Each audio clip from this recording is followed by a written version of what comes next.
Good morning, everyone, and thank you for joining me. For those who do not know me yet, I know we have a lot of first-timers here. For those who do not know me yet, I am Ron Levine from Mindfulness and Blue Jeans. As some of you already know, I fell ass backwards into mindfulness and insight meditation. It's 2022 now, right? So what's it been, 24 years? April of 1998? 24 years ago, I started doing this. I was in a time in my life where I had started dealing with clinical anxiety, depression, panic disorder, and my panic disorder had blown up into agoraphobia. I was unable to leave the house without melting down, so obviously I couldn't work. I was on short-term disability. My life had ground to a halt.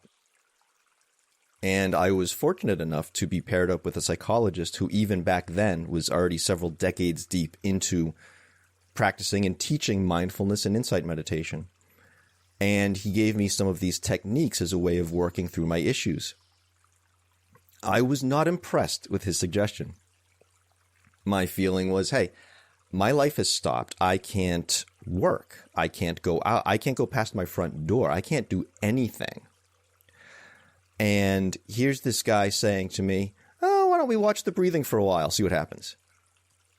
Great. Thanks. That's terrific. He didn't give me anything else at first, and I was sitting at home all day anyway. And I figured, okay, I'm going to try this just long enough that I can honestly go back to him and say, look, dude, this didn't work. Can I have the real treatment now? And as I say, that was now 24 years ago. I have not had that conversation with him yet. And here I am doing things like this. So I'm just about at the point where I'm ready to admit there might be something to all of this. And here we are. So welcome. Thank you for being here. Periodically, and particularly at the beginning of the year, I like to do my Am I Doing This Right session.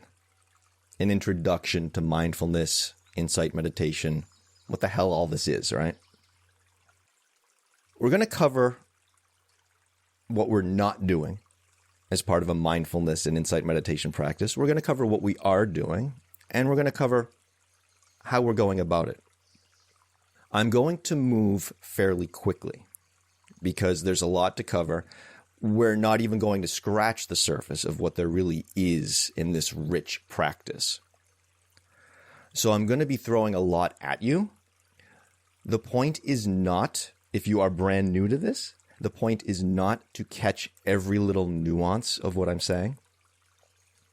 What I'm really doing here is offering, if you will, a bunch of on-ramps to what this practice is driving towards. And some of them may resonate for you and some of them may not. Now, much of what I'm covering here comes from Theravada Buddhism. The hell is Theravada Buddhism? Theravada Buddhism is concerned with the study and practice of the teachings of the historical Buddha from 2,500 years ago, as best we know them, as they've been passed across time and space, right? 2,500 years around the world, as best we know them. The Buddha himself taught in this same way.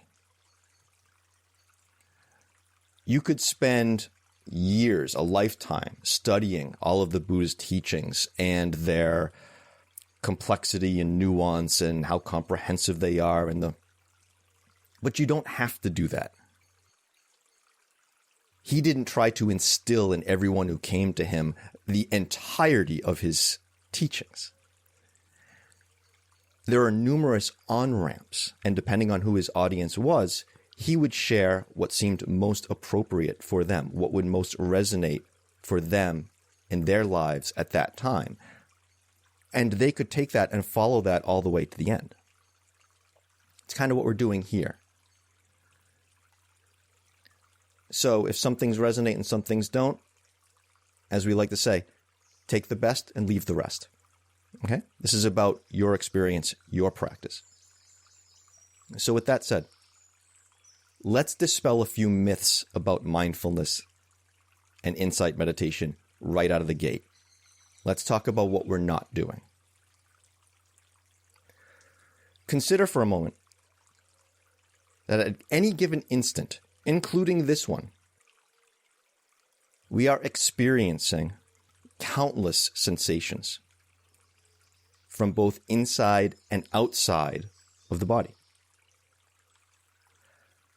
And of those countless sensations, our subconscious mind is filtering them and presenting to us just that subset that it thinks we might need to know about, because there's no way we could consciously deal with all of them. Of those ones, it says, oh, okay, here, I'll put this into your consciousness. You might want to know about this. Of those, we now have a particular perception of them as we begin to feel them. Based on past experience, based on past memory, on judgments, on what we want, what we don't. Perceptions filtered through experience. And then we interpret them through that. So with all of this sensation, perception, filtering, interpretation, all this, why am I saying all this? Because this. With all that going on, at every instant of our lives, in what alternate universe does it make sense for us to come to this practice saying, I need to clear my mind. I need to stop thinking. Well, I need to stop thinking is a thought in itself, right? Do we sometimes experience a relatively clear, still mind in this practice? Yeah, that comes up sometimes. Is it pleasant? Yeah, it usually is. Is it necessary? No. Do we have a say in it? Not really. That clear mind will happen sometimes, but not because we're requiring it. Okay? So we can drop that right from the get-go. That is not part of this practice. Trying to not think. You find a way to make that work? Contact me afterwards. I want to know what you did. Something else we are not doing. Any of you have taken a look at my website, you'll see one of the very first things that I point out is what I teach, this practice, this real practice. I say it right on my site, real practice for real people. We are not climbing up on a mountaintop with a gorgeous sunset and a bowl of kale. Okay? We are not trying to generate some kind of transcendent experience. We are not entering a mystical trance. Are there kinds of meditation that do that? Yeah. This isn't that. This isn't that. We are not here to never experience a negative feeling. Something you may have heard of in spiritual circles called spiritual bypassing. Oh, I meditate. I don't get angry. I don't feel bad. This is okay. This isn't that. This isn't that. I call my practice mindfulness in blue jeans. This is a blue-collar practice. We are finding out about ourselves. We're not necessarily going to like everything we see. That's okay. But we're going to get a little dirty in the process. If you go through an entire spiritual practice and find every bit of it pleasant and beautiful, check your practice. Something might be missing. The last thing that I'll say that we are not doing is we are not withdrawing from life. That is sometimes a misperception people have of a practice like this, is we're trying to remove ourselves from life, unplugging, right? And yes, sometimes when we sit, we go to a quiet place where we will not be disturbed and so forth. But the point of this practice is not to get good at sitting on a cushion. You get good at sitting on a cushion. Okay, you got good at sitting on a cushion. So what? Who cares? This practice is meant to be brought out into our lives, into the world. And in fact, in a way, I was fortunate, in a sense, with what brought me to my practice. Again, I was agoraphobic. I was unplugged. I was completely withdrawn from life. I couldn't leave the apartment. I came to this practice so that I could begin to actually live again. And in fact, live in a way I never had before. So we are not withdrawing here. We are embracing life. This is a life practice. So I've talked about what we're not doing. What are we doing? We are, in mindfulness and insight meditation, developing a skill. What skill? We are developing the skill of clear seeing. Clear seeing of how things actually are and how we are actually living. How the world really is, how we really are, and how we negotiate the two. Why the hell would we do that? Are we developing clear seeing for its own sake? No. So I talked about the Buddha earlier and the Buddha's teachings. The Buddha only taught one thing. One. How do we alleviate our own suffering? Not pain, suffering. Or one of the teachers that I quote a lot in these sessions, instead of suffering, which can be kind of a loaded term, because sometimes we think of suffering and we think of like Sisyphus, trying to get the boulder up the mountain and we're just overwhelmed and things. Or sometimes we take it the other side. We romanticize suffering. Oh, I suffer for my art. I suffered for this. I say, you're not going to take my suffering. Sometimes it makes more sense to use the word stress. Stress. Nobody wants their stress, right? We're not going to say, give me my stress. That's my stress. No. Suffering, stress. So what do I mean when I say suffering and stress, not pain? We're alleviating our suffering, not our pain. Here's what I mean. Pain we don't have a choice about. We are living in these bodies, on this mud ball, in this atmosphere. We're going to feel pain. We're going to feel physical pain. It's one of the first things we experience when we come out into this world, isn't it? We're going to experience psychological pain. We're going to experience emotional pain. Gonna happen. Don't have a choice. Suffering, stress. These arise when we do not deal with our pain skillfully. I often like to say you can divide our lives into two parts. We've got those first formative years of life where we are experiencing and encountering all kinds of pain for the first time.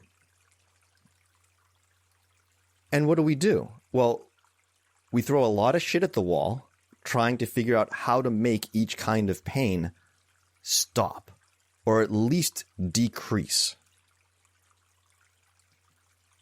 And at some point, we find some strategies that seem to do that.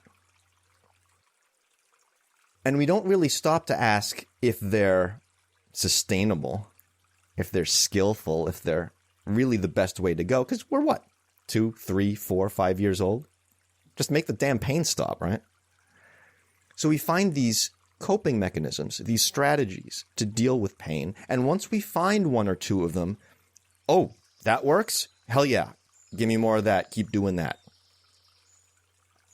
And that kind of becomes our hammer, right?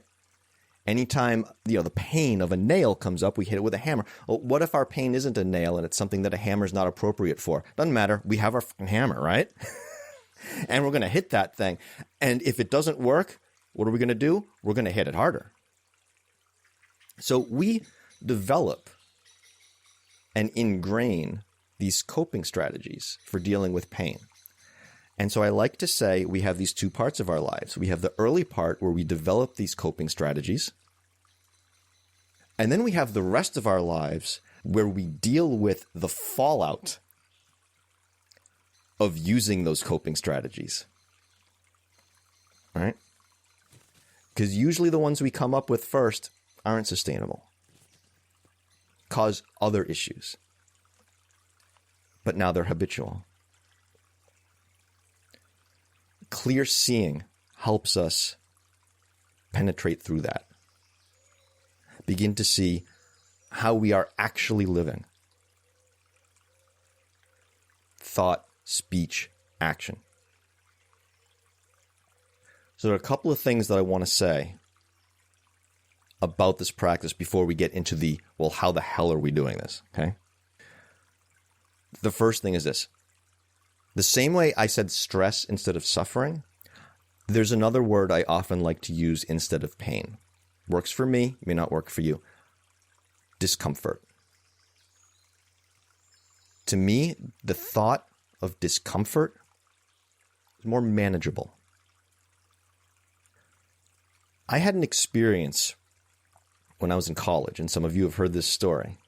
I share a lot of stories for those who are new here. I share a lot of stories because I feel like they help really illustrate these concepts.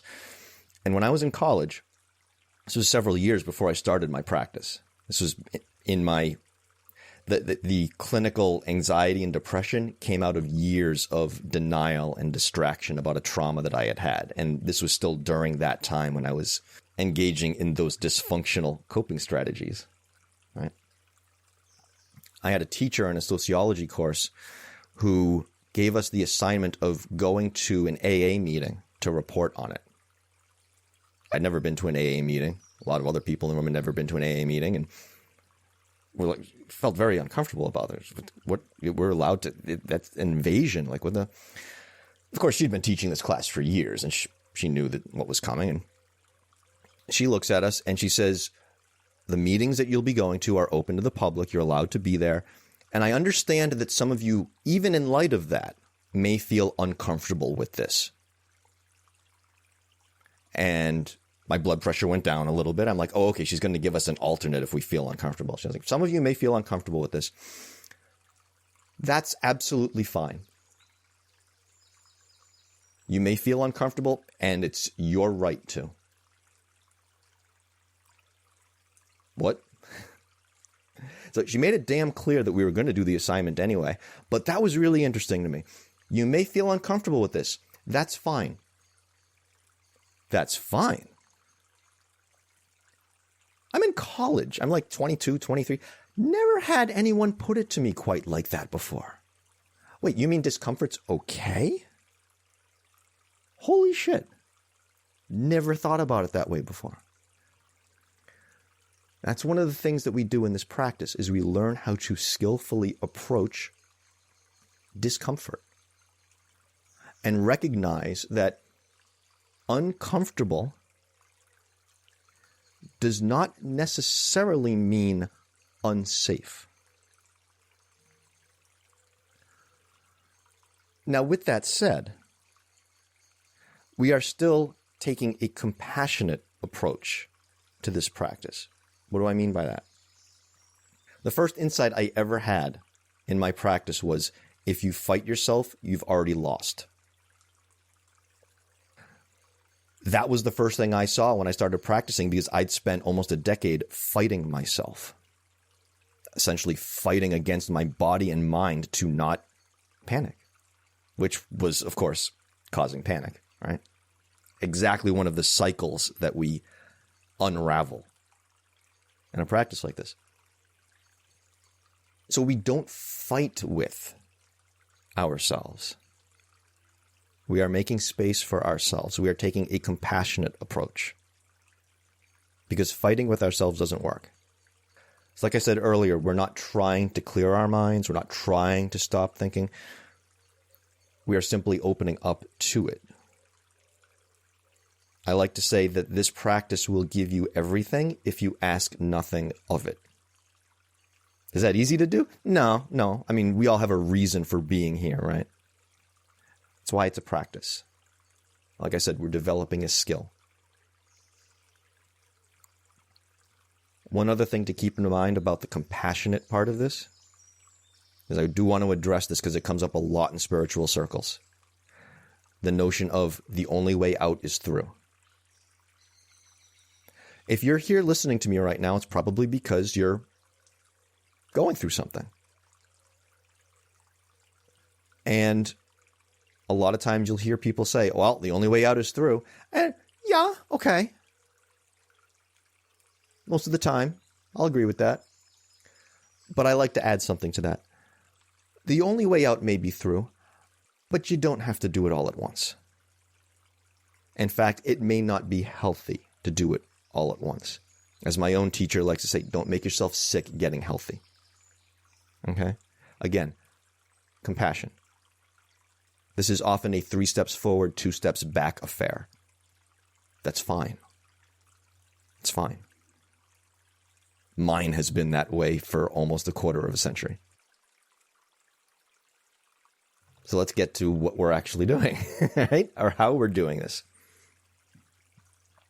I mentioned earlier about all of these sensations and perceptions and interpretations and feelings and thoughts and blah, blah, blah. What are we doing? We are, in a mindfulness practice, observing all of those things. Not necessarily all at once. We might pick 1 or 2, but all of these things that are happening, we are observing them as the processes that they are, rather than getting caught up in and identifying with the content of the storylines that we spin about them. We're observing processes rather than getting caught up in content. What does this do? Well, it does a couple of things. For one thing, we begin to see and acknowledge the arising and passing of all of these processes. I'll give you an example, another one of my stories.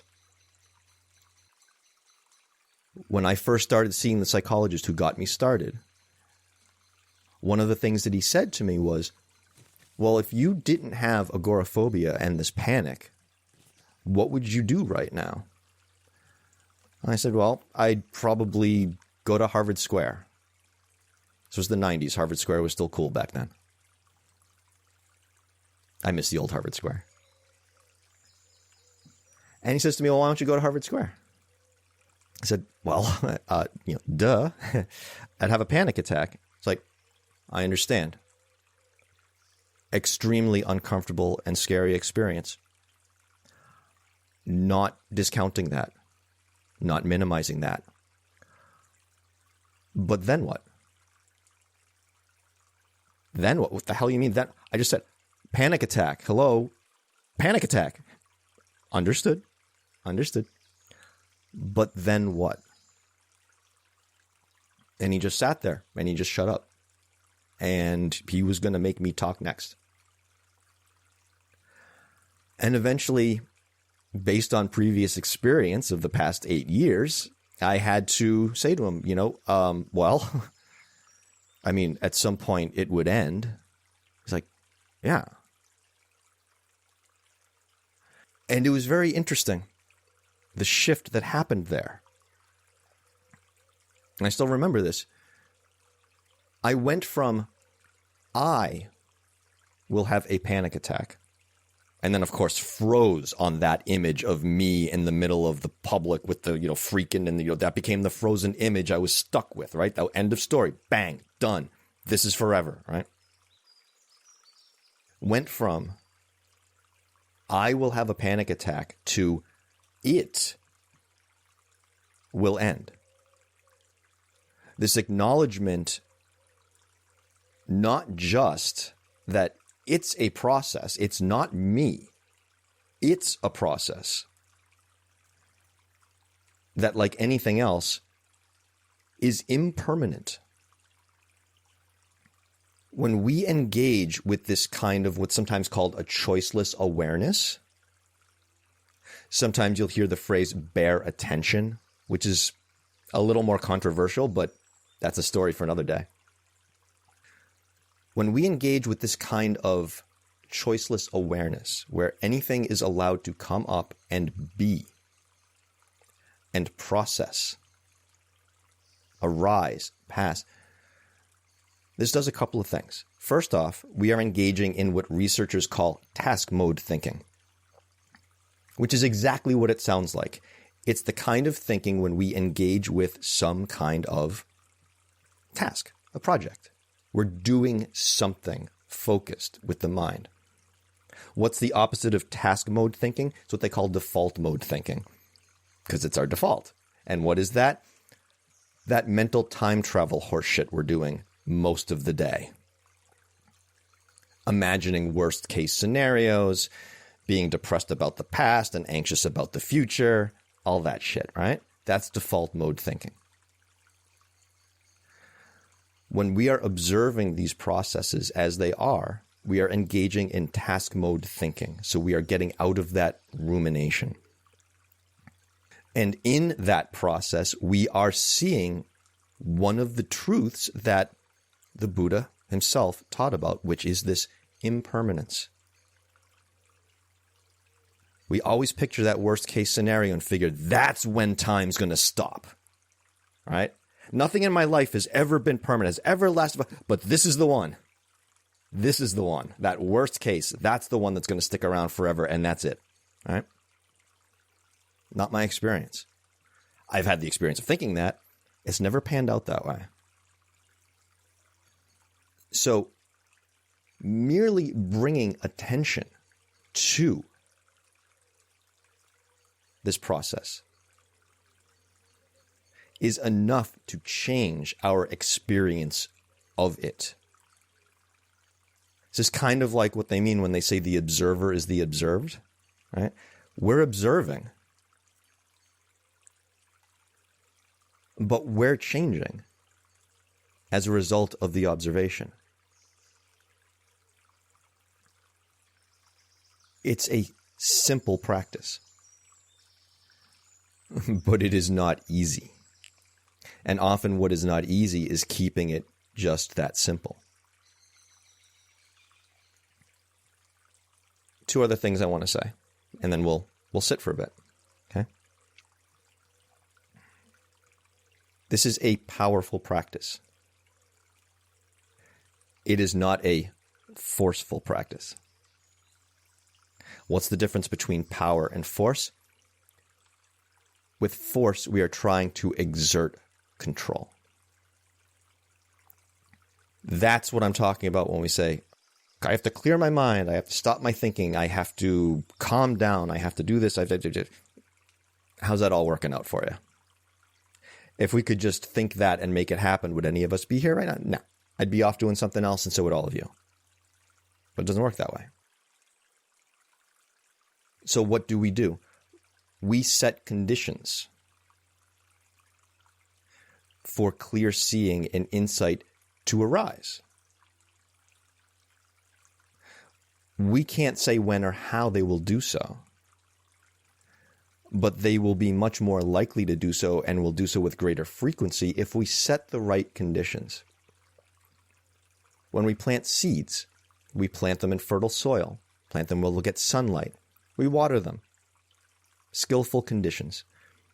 Can't make the damn things grow. Right? At some point, we have to step back and say, look, I set the conditions. Now what happens, happens. Based on what happens, then I know what to do next for the next set of conditions. But until then, I got nothing. Okay? When we decide where our practice must go, we shut ourselves off from where our practice could go. We plant seeds. Give them a chance to grow. Watch what happens. It's part of that compassion. And then wisdom will arise when we see what the results are. And when we know what to try next. Last thing I'll say before we get started, and I'll guide you through some techniques for doing this. Why do I call this session, Am I Doing This Right? Well, there's a couple of reasons. First off, it's generally the most common question when somebody starts a mindfulness or insight meditation practice. But there's another reason for it. And this was another one of those insights that I stumbled into early on and really helped me, particularly with the compassion piece of this practice. Because I'll tell you flat out, self-compassion, not one of my strong suits. Nah. I have to work at it, like anyone else, or most of us. But I did have an insight early in this practice which really helped. And this is why I think it's critical to share it with everybody. When we inevitably ask ourselves, in the course of practice, sometimes many, many times in a single sitting, am I doing this right? The answer is almost invariably yes. Because in that moment, what are you doing? Well, you're looking at what you're doing. And you are discerning, is this correct? Do I need to make an adjustment? What's happening here right now? What conditions am I setting and what results am I receiving? What is this practice if not that? So if you find yourself asking, am I doing this right? In that moment of asking, in that moment of openness, in that moment of curiosity, in that moment of observation, yeah, you are. Yeah, you are. And as we'll go through as we sit, the bulk of this practice tends to be coming back again and again and again after, falling off into a storyline and a memory and a worry and noticing and coming back and coming back and coming back and coming back. And that's for anybody. That's for me. That's for the teacher that got me started, who's been doing this for over 50 years. Okay? Every moment is another opportunity to begin again and come to where we are. Let's sit for a bit and go through some of these, okay? The one cue that I like to give before we begin sitting is if you are in a seated position, it is helpful to have your hips elevated higher than your knees, which is good both for your posture as well as your breathing. If that is not possible right now, not a federal offense. Okay? Something to keep in mind for the future, perhaps. And I invite you to begin with eyes closed if that is appropriate for you. If you do not like to have them entirely closed, you may just lower the eyelids a bit and lower your gaze so that it's about 4 to 6 feet in front of you on the floor. And I always like to begin by imagining that I am suspended from the ceiling by a string that is attached to the top of my head. It's a nice cue for sitting up straight without adding any extra tension to do so. If you find that you do have some tension in your body right now, that is completely fine. That is completely fine. We are not here to argue with it or to fight with it or to try to make it relax. You can't force relaxation, right? That's just adding tension to tension. If there is some tension, allow it to be tension. It will change and it will leave in its own time. Maybe today, maybe not.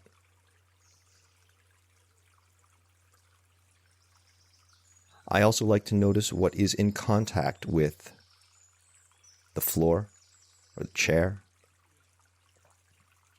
So there's a sense of grounding. Something is supporting us. And it is capable of doing so, and we can allow it to do so. So we have a grounding at the bottom. Even if it doesn't feel particularly grounded right now, it's there. And we have this lift at the top, where any part of our body that is not actively holding us up may relax in its own time. Let's take a moment just to notice any sensations or perceptions or feelings at that grounded bottom, at that lifted top, or any place in between. Just noticing what we have here that we're starting with.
Now, typically in this practice, we will anchor on our breathing. Let's begin to bring our attention to the breathing. And notice if your breathing changed once we brought attention to it. It usually does.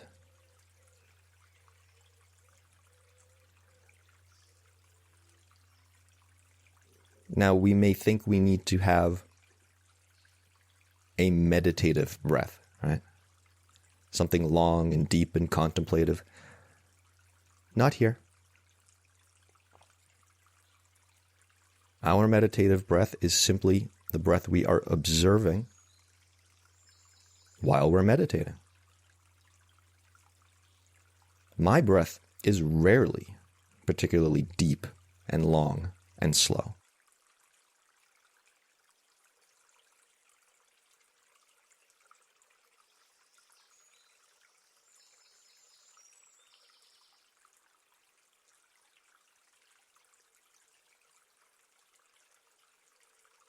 We can observe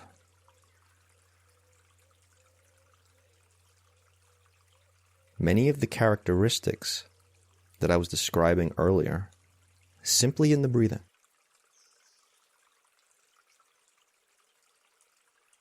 For example, the breathing is a process.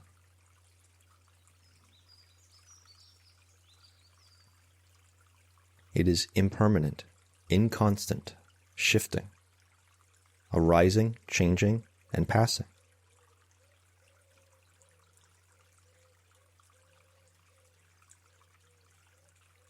We can observe that.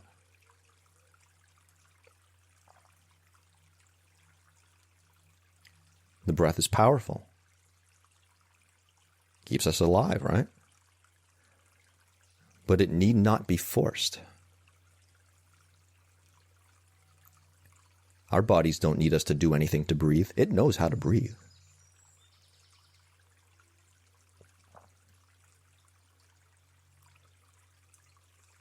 So similar to that identification I was talking about in the Harvard Square story, I will have a panic attack, which got shifted to, it will end. Well, it's kind of like that with the breathing, isn't it? Sometimes when we are trying to focus on the breathing, we might say, I am breathing. I've never been partial to that. I like, there is breathing. Breathing is happening. I don't have to do a damn thing. Except maybe watch this process of it happening and unfolding on its own.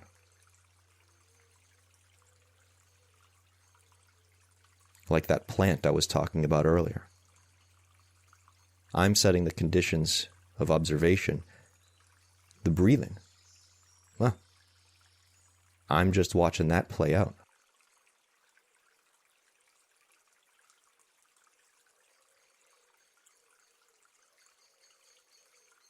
Now, I didn't do that overnight. I spent years meticulously controlling my breathing in an attempt not to have panic attacks. At first, I didn't even really know how to not try to control the breathing. If that's something that resonates with you right now, that's fine. If you are unsure or unwilling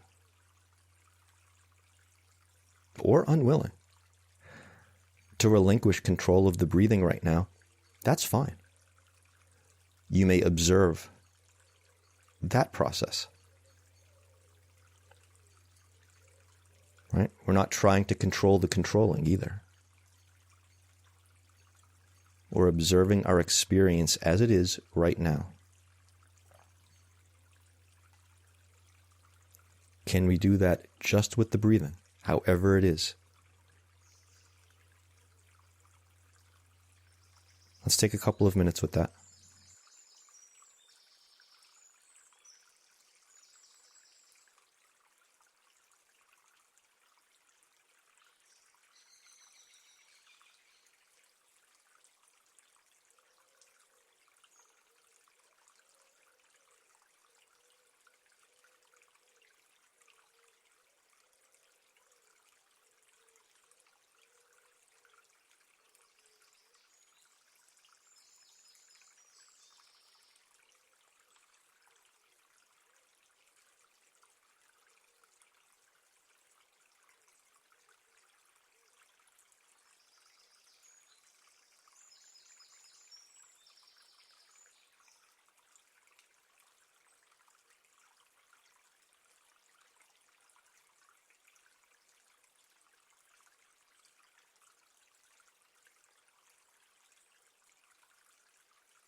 You may find it helpful to use one of those phrases I mentioned earlier, like I am breathing or there is breathing. You may find it helpful to focus more on the in-breath, more on the out-breath, more on the space between the two. You're allowed to experiment in this practice. In fact, you kind of have to see what works best for you. And what works best for you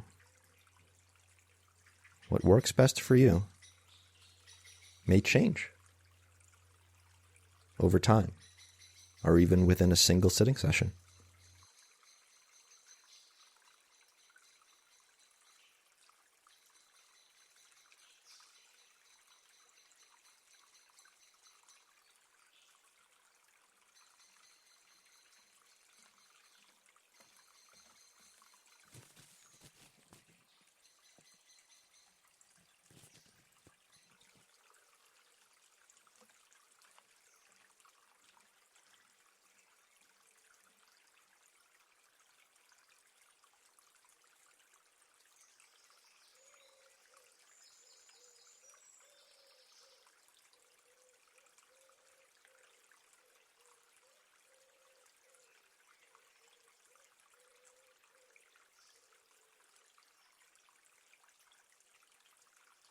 Now, in the process of making space like this, this is really what we're doing. We're tuning in, paying attention, and making some space. When we make space, things will usually arise to fill that space pretty quickly, particularly if they've been waiting for some space to do so for a good long time. And what are those things usually? Thoughts, thinking. Now, like I said, it's not particularly skillful in my experience to try to stop thinking. But that doesn't mean that there are not skillful ways of managing thinking. So I'm going to offer a few techniques that you may find helpful.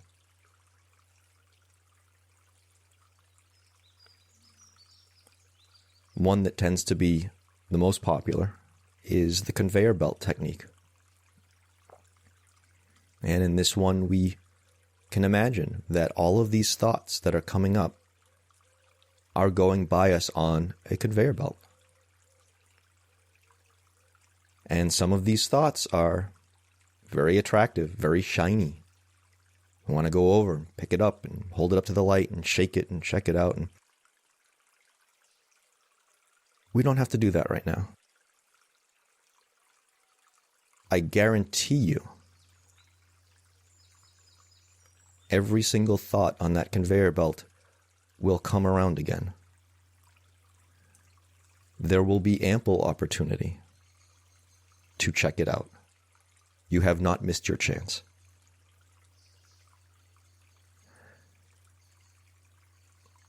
But we don't have to do that right now. That's not what we're here for. That's not the condition that we are setting. We are setting the condition to simply watch them and allow them to pass through. And perhaps come back and pass through again and again and again.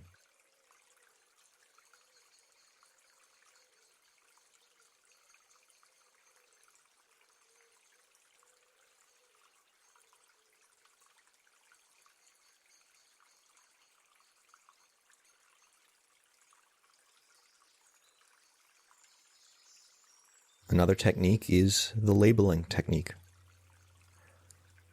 which is particularly helpful for recurring thoughts. When it comes up, we place a label on it. It could be as specific as that thing I got to do tomorrow that I'm worrying about again. It could be as general as worry.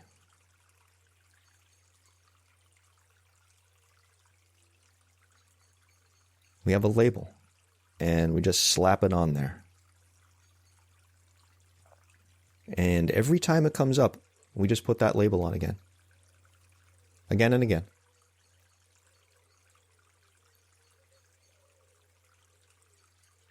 And like with the conveyor belt, that begins to create a little space, a little distance, a little less identification with that recurring process, and some familiarity with the way it just keeps popping up. It's like, oh, you again? I have to label you again? All right, well, here's your label. All right.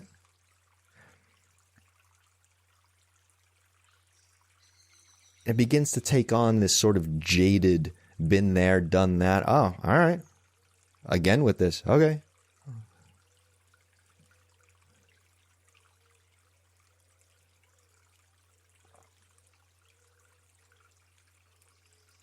And we begin to see, again, clear seeing. What's really happening? What am I doing with what's really happening? And how's that working out?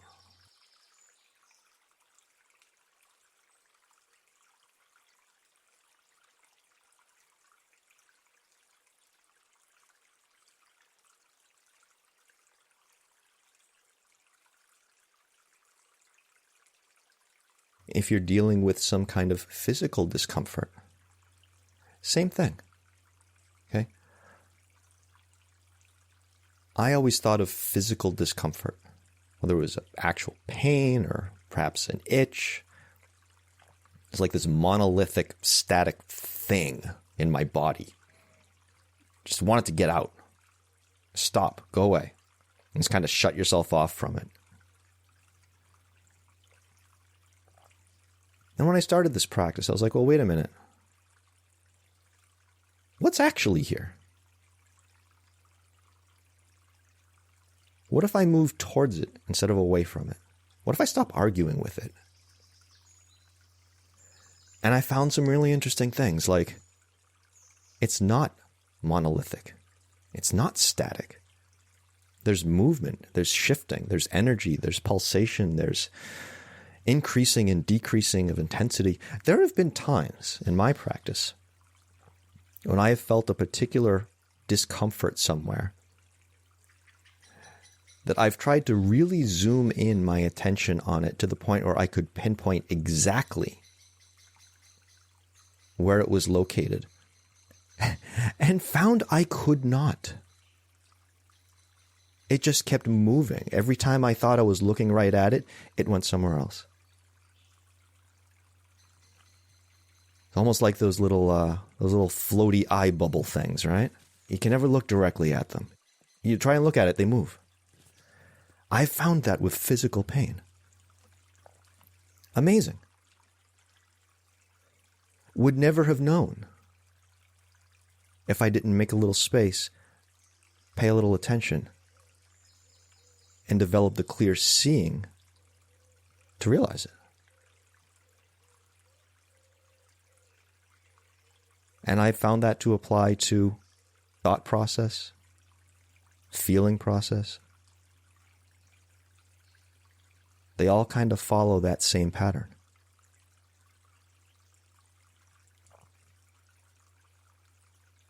Let's take another couple of minutes before we wrap up the sitting. And you may try one of the techniques I mentioned. You may just continue to focus on the breathing. You may try something else entirely.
Whatever technique you might be using,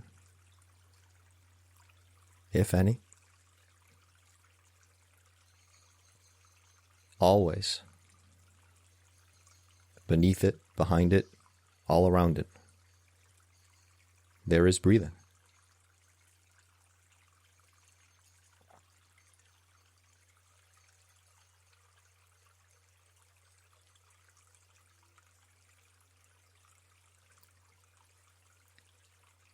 If we can allow breathing, something so critical to our survival, if we can allow breathing to be breathing,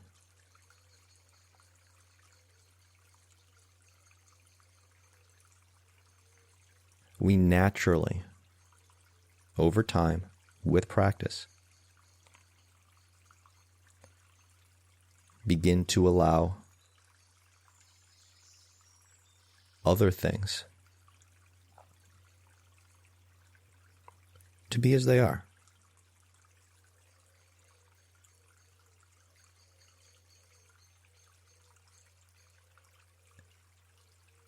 That doesn't mean we don't work to make changes when it's appropriate. This is not a passive practice. This is an active practice. We are actively working towards alleviating our own suffering, our stress.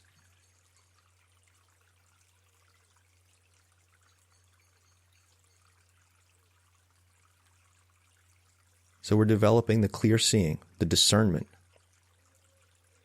to know. This is something that requires some skillful action. And that is something that can be allowed to play out without my interference.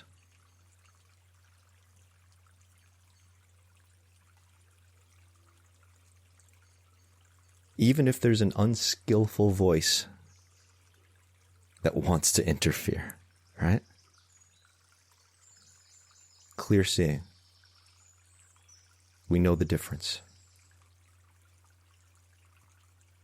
We suffer less, and that's what we bring out into the world.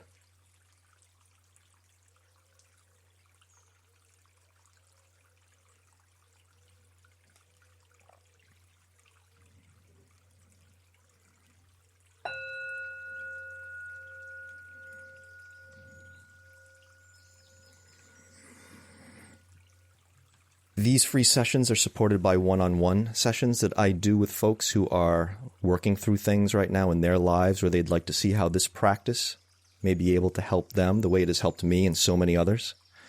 I have my website there. If you are interested in setting something up, you can visit there, drop me a line. Love to hear from you.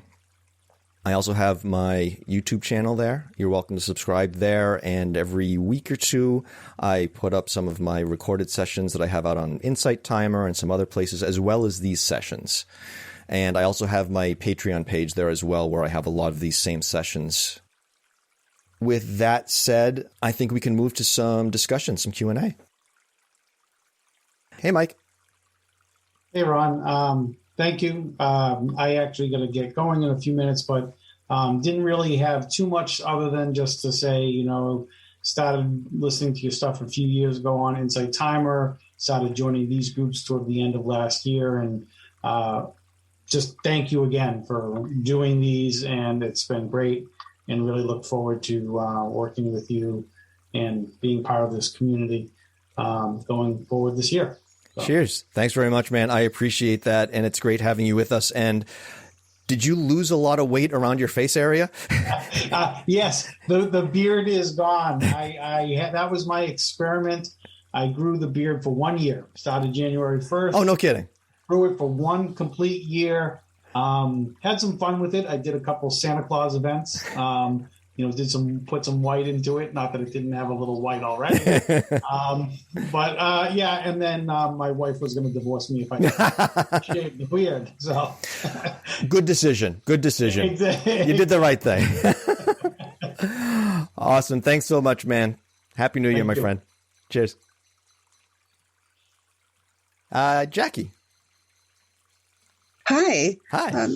You mentioned the clear seeing, and I heard this from other people that about the clear seeing, or deep down we know what to do. I have some challenges, and also in the past too, of course, as like everyone else, but I never had this sense of knowing what to do deep down. What does it look like even? Like how to have, what is it that you know deep down, you know what to do about the challenging situations? That's a great question. One of the questions that I receive a lot, this may not get to the root of your main question, but it does address, because you kind of asked two questions. Where is that voice? But also, how do you know what to do in any given situation? And I'm going to answer the second one first.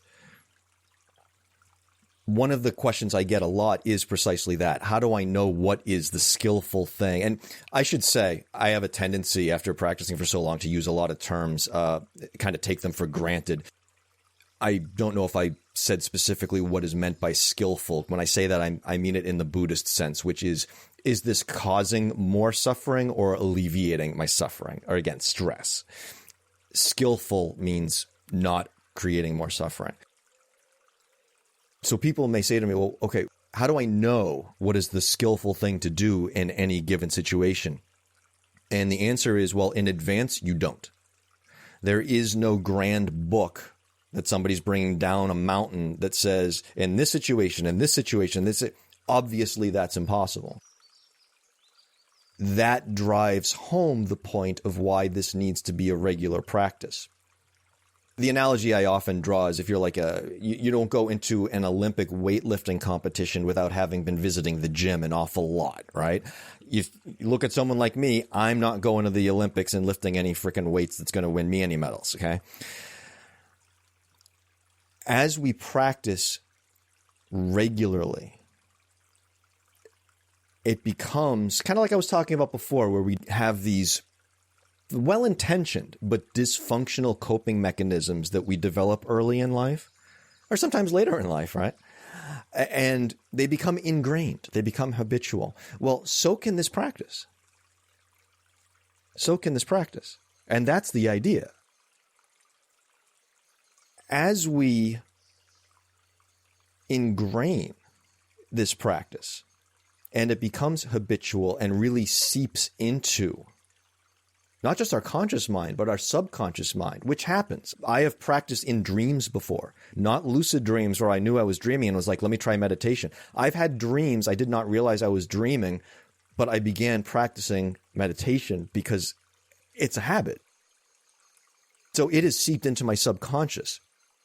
As we bring our practice more and more to that level, we will be able to, with greater speed and accuracy, discern in any given circumstance what's going to be skillful, even ones that may be extremely surprising and shocking. That doesn't mean we're not going to still lose our shit sometimes.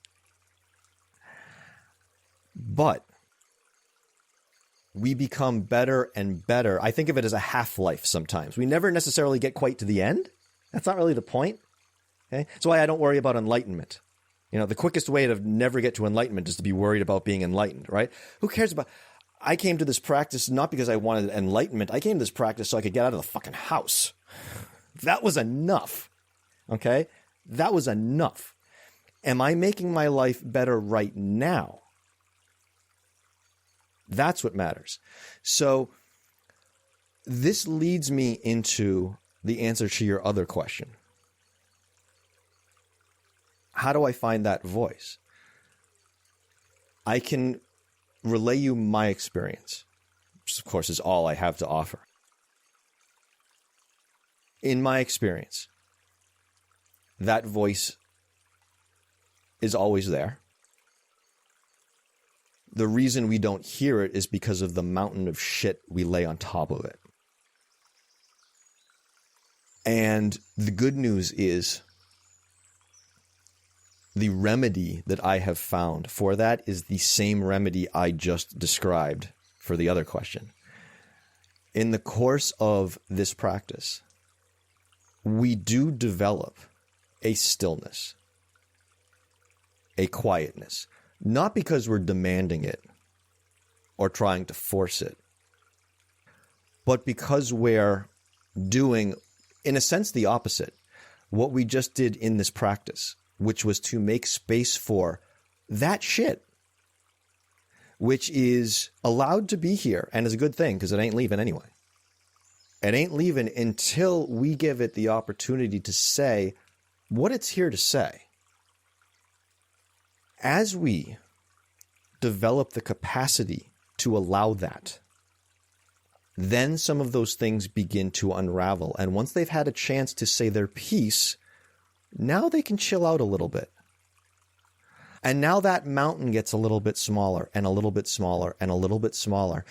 And the little voice, the one you're wondering about, the one you're asking about, the little voice that's there right now talking to you, all of a sudden, well, holy shit, we start to be able to hear it. Because some of the other stuff's been cleared away. If you strain to try to hear it, you won't. The good news is you don't have to. I cannot tell you when you will hear that voice. I can't tell you how you'll hear that voice. I can't tell you what the experience will be like. I can tell you with reasonable surety that it's there. And that if you, in my experience, engage in a practice like this on a regular basis, things have a way of playing out on their own in the right direction. That's just the natural way of things. The problems arise when we interfere with the process. Let things be for a bit. Make space. Do the kinds of things that we were doing today and last time. That's what's skillful here. There may be some impatience that may arise with that.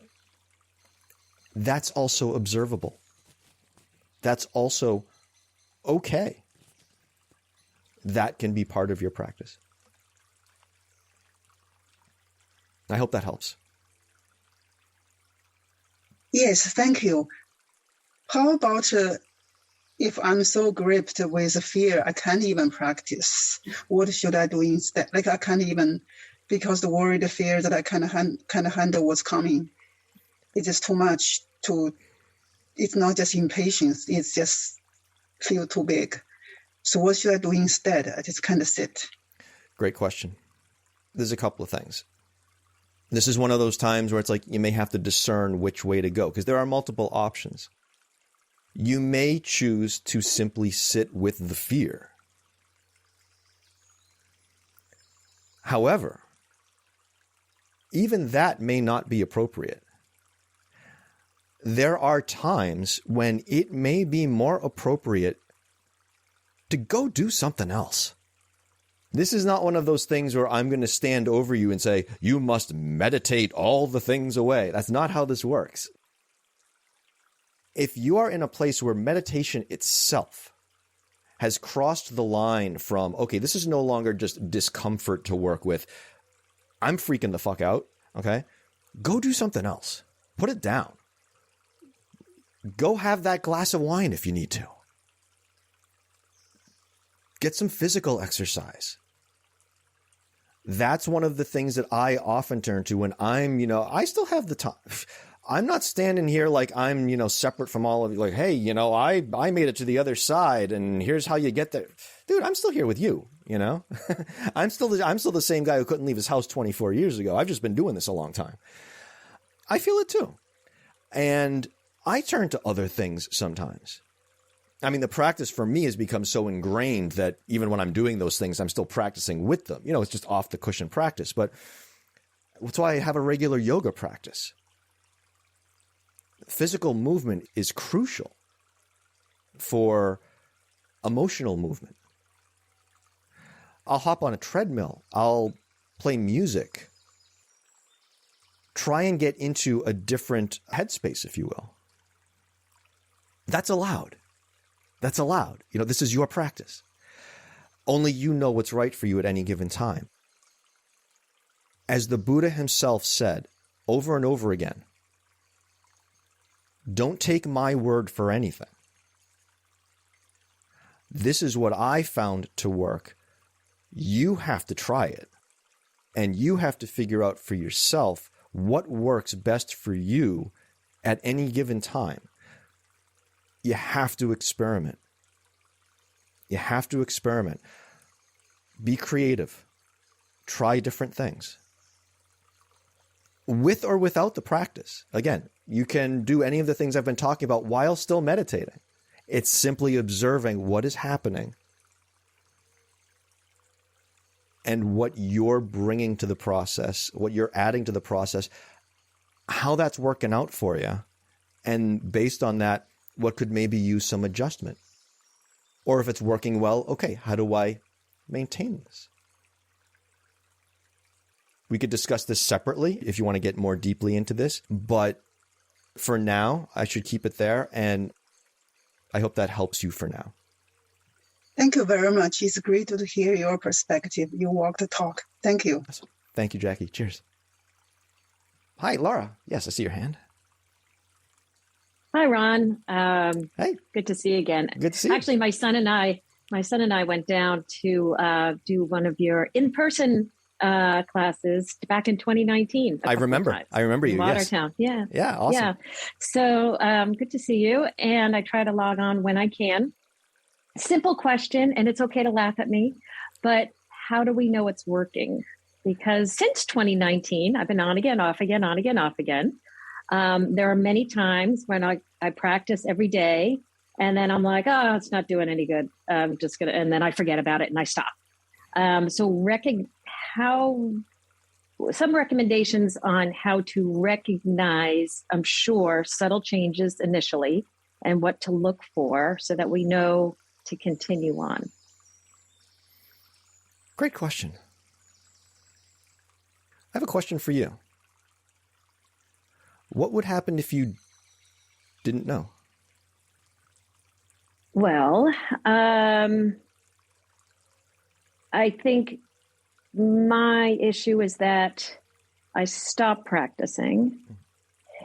And then at some point down the road with life, I say, maybe I should try it again. Maybe it would help, right?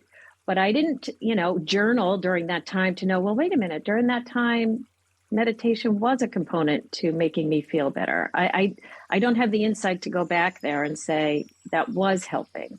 So sometimes when I think back, I say, well, I tried it. It didn't really help, but then I've stopped for so many months. How do I know? And so I kind of, it's more of just, I would be comforted to know, okay, I commit to this. I know that it is a part of my routine that will absolutely make me feel better, and recognizing that and acknowledging that and seeing that, because I tend to forget, or I tend to just give up and get frustrated. So I know there's a lot of different components to feeling well and having a full, happy life. And every time I hear somebody say meditation, I'm like, yeah, I tried that. Did it help? I'm not sure. Like, should I be journaling? Should I be, There's a lot here. Yeah, I know. It's a loaded question. Oh, they all are. Any good question is loaded. First thing is, and you may either love or hate this answer, I'd be interested to see what happens if you practiced with the discomfort of not knowing whether the practice is helping. I'll share something that, this is a question that I get asked. This is not exactly what you've asked. I recognize, I'm not saying because it's the same question. I'm saying because it has a similar answer. One of the, I don't want to use the word complaints that people have about practicing sometimes is they feel like they're wasting time.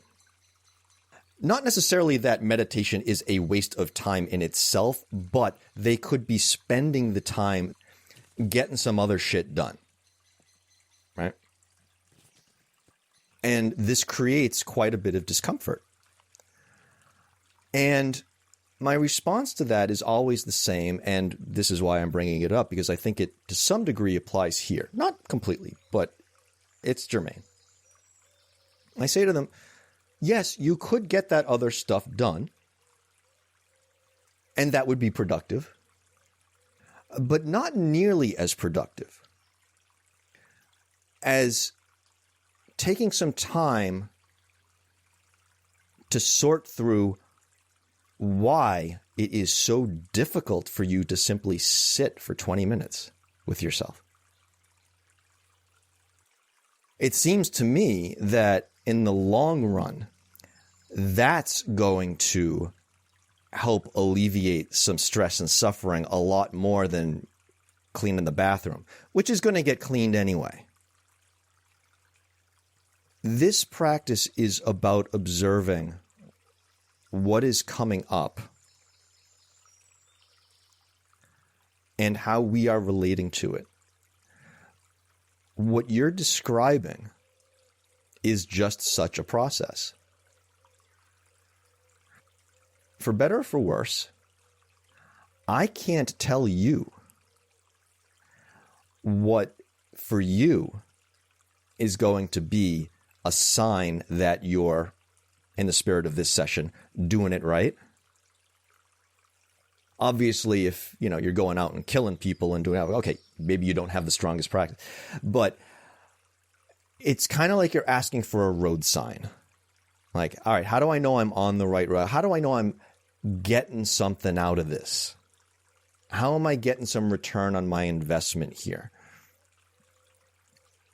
That sort of framing works against the practice.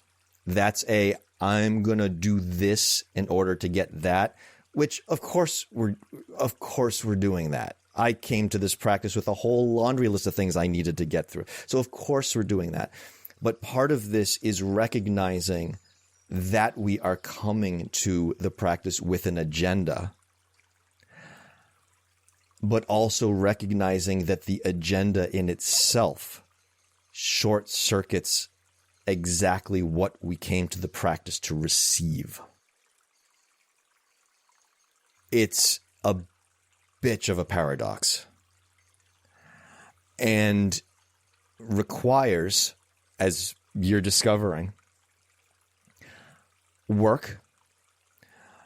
And even one of those words that we don't necessarily say a lot in Buddhist practice, and that I very, very, very rarely say in my sessions, but a little faith. A little faith. Not blind faith, but kind of the faith that I said at the beginning of this that I had with my psychologist who said, okay, let's try this stuff to deal with your issues. And my feeling was, all right, well, I'm going to try this just long enough so I can honestly go back and say, dude, this didn't work. Can I have the real treatment now?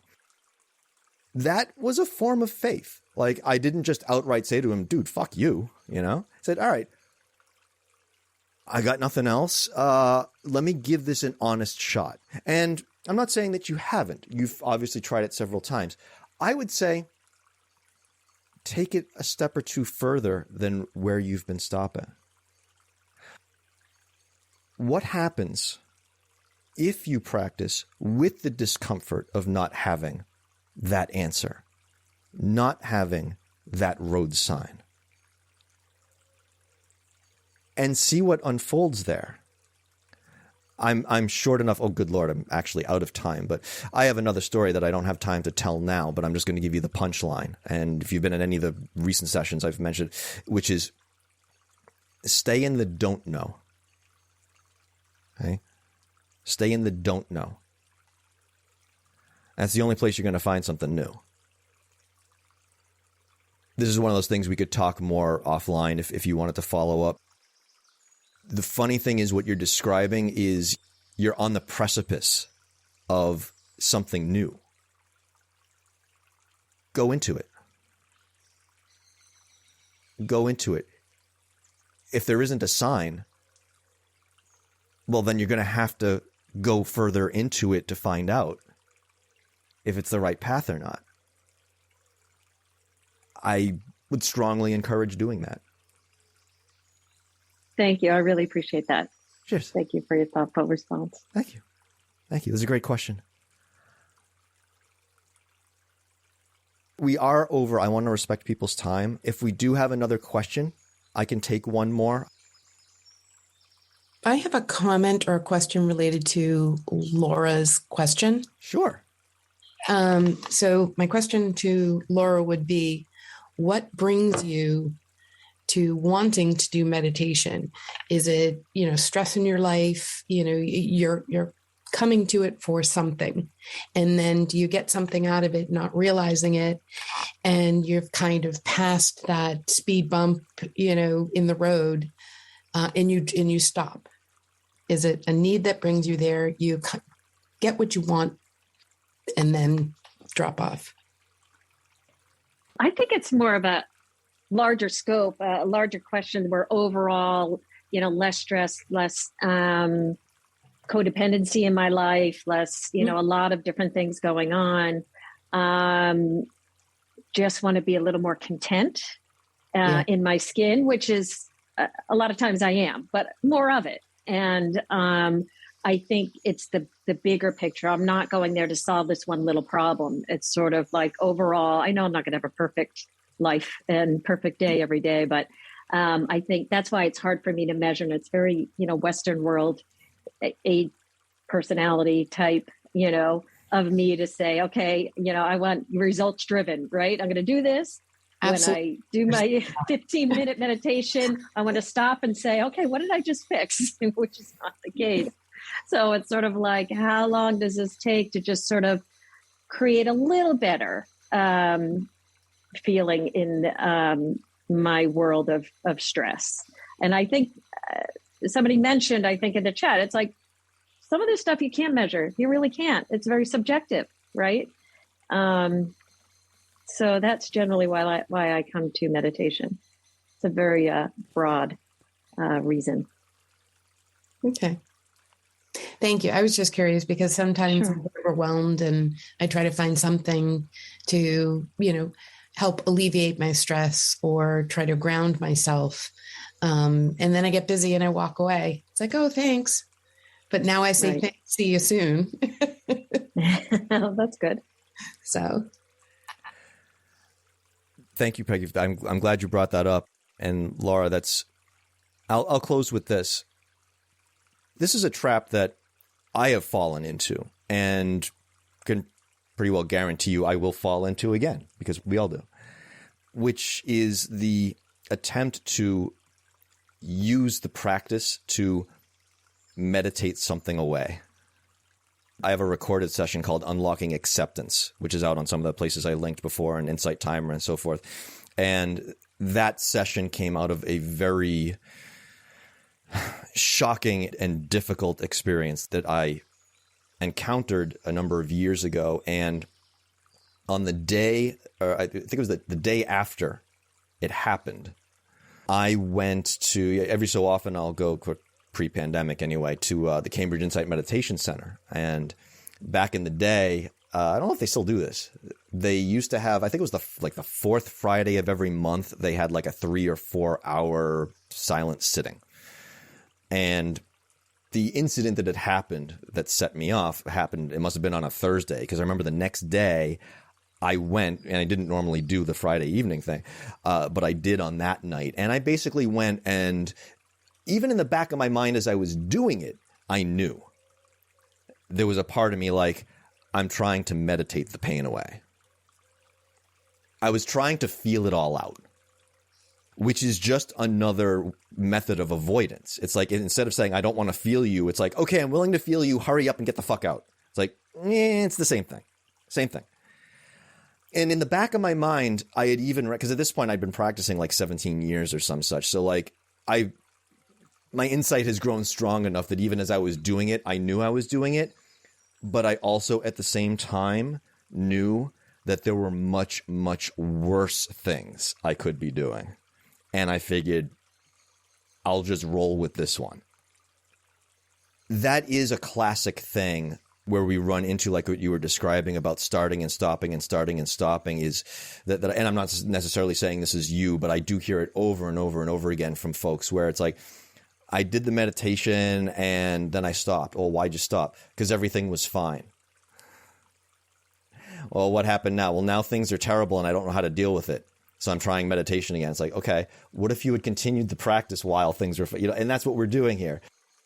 I generally don't go through the chat because it distracts me from what people are actually saying. But I did see someone say, it builds a muscle. That's what it is. Again, goes back to my Olympic weightlifting. You can't just go and practice for 2 weeks and then take off 2 weeks or whatever. It's a use it or lose it thing. You have to continue the practice even when you don't feel like you need to get something out of it. And I had the exact same experience. I remember, I don't know the specifics, but I remember going through a particularly stressful time, and I don't even remember what it was now. But I remember thinking to myself, I wonder if I continued my meditation practice, if I would have handled this better. Because I immediately said, maybe I should start meditating. Then I'm like, well, wait a minute. That's something, if I had done it all along, I may be in a better place right now. So I have had that experience. Yeah, and in my experience, I can basically guarantee it. The majority of the insights and shifts, like what I call the tectonic shifts, the ones that are really deep, life-altering inner shifts, the ones that have really happened in the latter years, the more recent years of my practice, simply could not have arisen without the groundwork and the foundation that had been built over years, continuously without interruption prior to them. I'm trying to envision, building a spire on a tower that you haven't built yet. You're not gonna put a spire on like a one floor. Right? You have to build the. What I'm trying to say. The answer is yes. The answer is yes. The irony is the fixes and the changes and the shifts that you are looking for each time you restart your practice are the ones that would have been there had you not stopped, in my experience. And that, again, is where this, if you want to call it faith or whatever you want to call it. See, the reason I don't like the word faith is because after a while, it's not faith anymore. You've seen it. You've seen it. Keep going forward. Forget the sign you're looking for. Keep going forward, because in the going forward, you will find the sign. You just haven't gotten to the sign yet, I think is a better way to put it. You're looking for a sign that's there that you just haven't gotten to that sign yet, but it's there if you just go there. And in the going there, you discover the sign, which is like, oh. And in your case, perhaps that sign is continuing to practice when you don't feel like you need to fix something. And then the next time something comes up that needs fixing, you're like, oh, holy crap, I'm handling this so much better. Well, maybe there's your sign, and you just had to keep walking to get there. Because ultimately, and I'll close with this, ultimately, the sign that you find, you made and put up. No one else did that. They can't. You're building the sign. You're building that sign. And you're building it by taking that walk. So keep walking. Thank you. It's my advice. Folks, thank you all so much. It's been great to have you here. Again, feel free to reach out to me at any time if you like. And hope to see you all in a couple of weeks. Thank you all so much. Cheers, everyone.